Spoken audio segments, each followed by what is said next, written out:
technologies are vital for the inclusive and sustainable future we want. Smart technologies can be harnessed to reduce hunger and poverty, promote sustainable agriculture, expand opportunities for education, improve public health, build smart cities and sustainable infrastructure, and deliver better public services. Honestly, my eyes have been opened to like the new innovation of tech, and I think China are really pushing the boundaries when it comes to leading the innovation, leading the charge of new tech.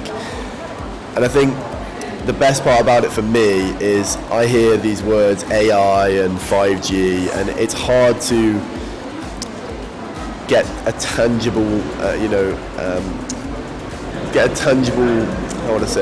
visual on how it's applied in real life.